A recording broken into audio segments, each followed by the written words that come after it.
All right, here we go. Question number 10 from our 13-16 homework number 6 in MyLab Math. It says two sides and an angle are given below. Determine whether the given information results in one triangle, two triangles, or no triangle at all. Solve any resulting triangles. So what I've done to start with is I went ahead and drew a triangle for reference, labeling the pieces that are given.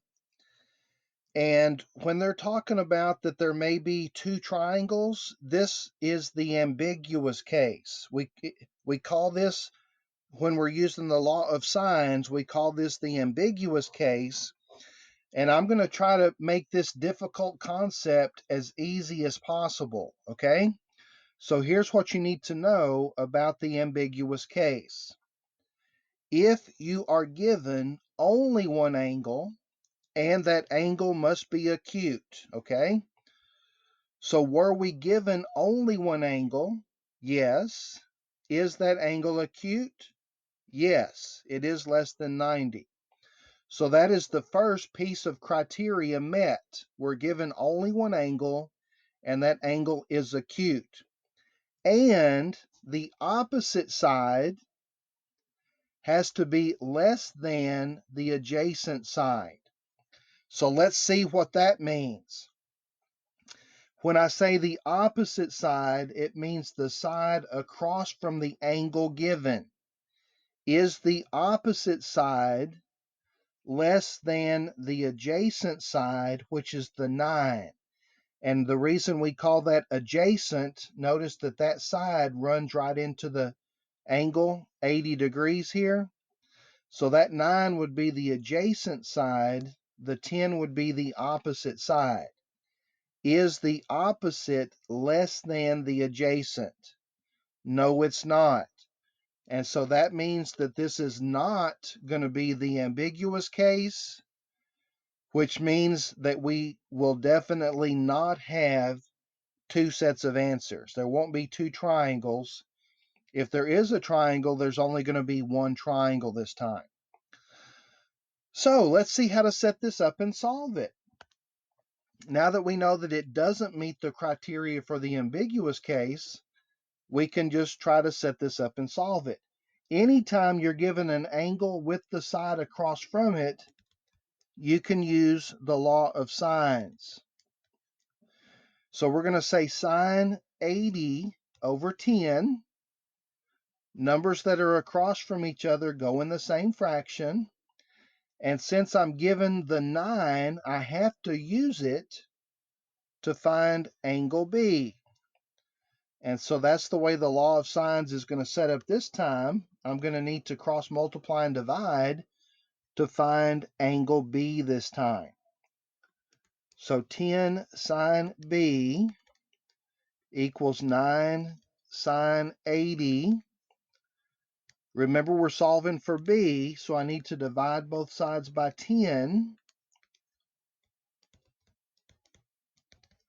And this would be a great time to grab the calculator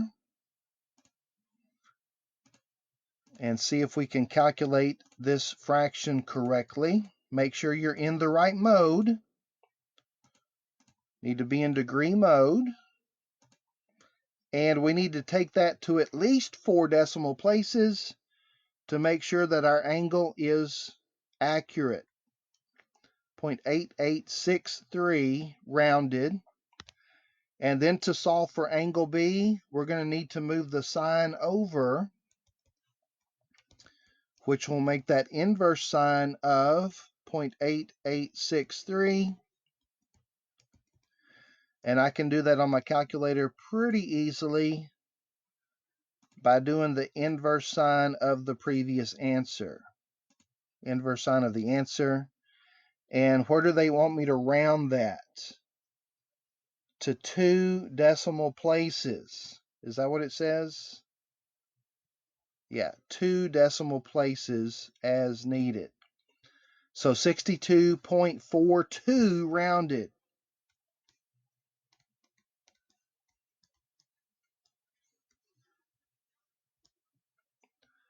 Next, 62.42. I'm going to go ahead and put that in my triangle. Next, I can find angle C easily because I know all three angles have to add up to make 180. I'm simply going to do 180 minus the other two angles.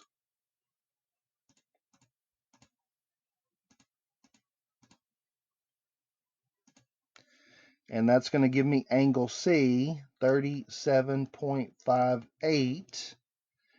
And then I need to find little c, side C. And that means I'm going to have to use the law of sines again. It's good to recycle. The 80 and 10 that I used before, I'm going to recycle that.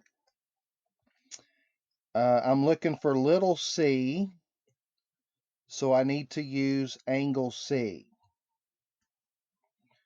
37.58. And then we need to cross multiply and divide.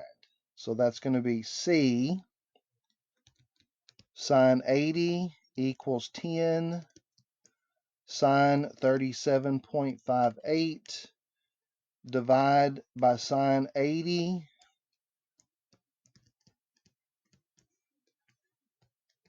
And then again to the calculator. 10 sine 37.58 divided by sine 80 to 2 decimal places, 6.19 rounded.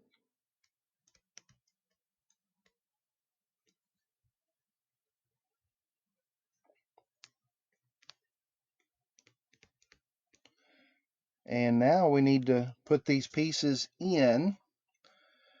So I said we're going to have a single triangle because it didn't meet the criteria for the ambiguous case. 62.42. C is 37.58. And 6.19. Hopefully, fingers crossed. Man, whew, I hope that was helpful. If you have any questions or comments, feel free to leave those in the comment section below, or you can text me. And thanks for watching.